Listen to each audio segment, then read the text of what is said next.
आर्थिक दृष्टि से भी मैं दो प्रश्न उपस्थापित करता हूँ परोक्ष विधा से। पूरा विश्व उसका उत्तर दे दे ठीक से तो मुझे प्रसन्नता होगी।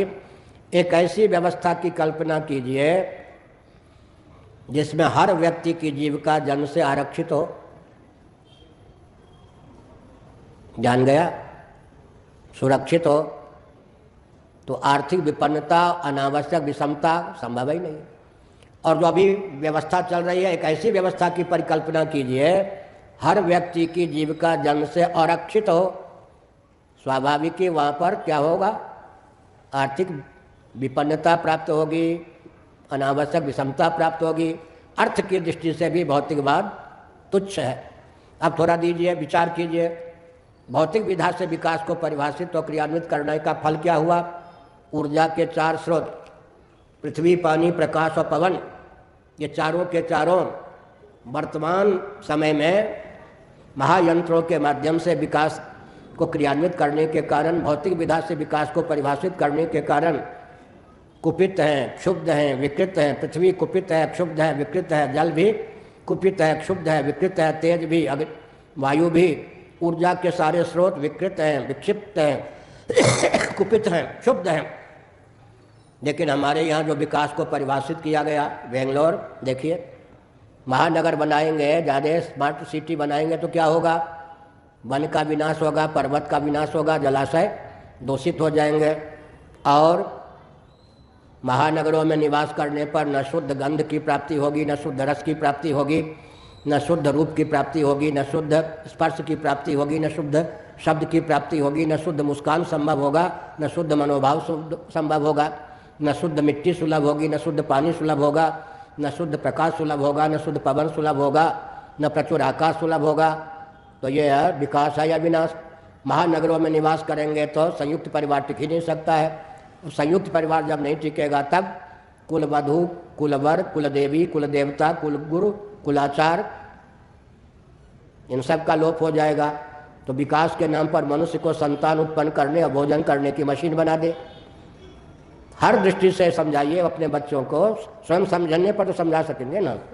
हर दृष्टि से बताइए कि वर्तमान जो भौतिक विधा है वो बिल्कुल विश्व के लिए प्रलयंकर है। आधुनिक वैज्ञानिकों ने घोषणा की है, पूरे विश्व ने अज्ञता के वशीभूत होकर जिस ढंग से विकास को परिभाषित और क्रियान्वित करने का प्रकल्प प्रारंभ किया है, अगर इस प्रकल्प पर विराम नहीं प्राप्त होता तो मानव सृष्टि कुल 30 वर्षों की रह गई है।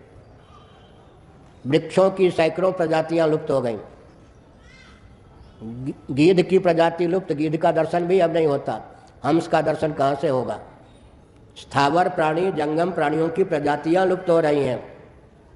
अब मनुष्य की प्रजाति भी कुल 30 वर्षों की शेष है। इसलिए हमने कहा इस प्रकार से सनातन धर्मियों के यहाँ भोजन, वस्त्र, आवास, शिक्षा, स्वास्थ्य, यातायात, उत्सव, त्यौहार, रक्षा, सेवा, विवाह, न्याय, सारे प्रकल्प सर्वोत्कृष्ट। न्याय की बात ले लीजिए, नमूना देता हूँ। एक सुपारी, एक यज्ञोपवीत जनेऊ, 1 किलो अनाज ले जाओ न ले जाओ, 1 रुपया ले जाओ न ले जाओ। गांव में धर्मज्ञ ब्राह्मण होते थे, उनके पास व्यक्ति लेके जाते थे। पाप को उचित जगह प्रकट करने का मनोबल था, पुण्य को छिपाने का, पाप को छपाने का। आज उल्टा हो गया। न्याय कैसे मिल सकता है। हर व्यक्ति पुण्य करे या न करे, पुण्य को छपाने का प्रयास होता है, पाप को छिपाने का प्रयास होता है। स्वयं जाते थे पंडित जी, 20 मिनट में, 25 मिनट में जो न्याय दे देते थे, प्रायश्चित बता देते थे, पश्चाताप बता देते थे, वो न्याय आजकल 25 वर्ष लोअर कोर्ट से सुप्रीम कोर्ट से नीचे दौड़ते रहो, नहीं मिलेगा। समय की हानि, समझ गए, शील की हानि, संबंध की हानि और संपत्ति की हानि। फिर भी अगर न्याय मिल भी गया तो शासन तंत्र उसको क्रियान्वित नहीं होने देगा। हमने बताया ना, भोजन, वस्त्र, आवास, शिक्षा, स्वास्थ्य, यातायात, उत्सव, त्योहार, रक्षा, सेवा, न्याय। और एक कहते हैं 1000 दिव्य कुमारी कन्या हो, सबके शील की रक्षा होगी। अगर सनातन धर्मी हम हैं तो गोत्र का ध्यान रखना होगा, वय का ध्यान रखना होगा, होगा या नहीं, कुल आदि का ध्यान रखना होगा। ब्राह्मण का मन, क्षत्रिय का मन ब्राह्मण की कन्या पर कभी जा ही नहीं सकता। दुष्यंत, अगर ये कर्ण ऋषि जो ब्राह्मण हैं, ब्रह्मचारी हैं, सचमुच मुनि की बेटी होती शकुंतला, तो क्षत्रिय का मन ब्राह्मण की बेटी पर कभी जाता ही नहीं। महाभारत पढ़िए और कालिदास का काव्य पढ़िए।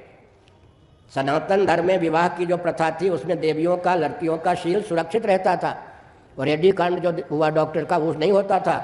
हर दृष्टि से, धर्म की दृष्टि से, अर्थ की दृष्टि से, काम की दृष्टि से, मोक्ष की दृष्टि से, नीति की दृष्टि से, अध्यात्म की दृष्टि से सनातन हर गतिविधि दिव्य है। अब ये है, मुद्रा है या नहीं? हमारे ऋषियों ने जो मुद्रा का आविष्कार किया उसमें भी कितनी दार्शनिकता है, कितनी वैज्ञानिकता है, इसमें भी चमत्कार है।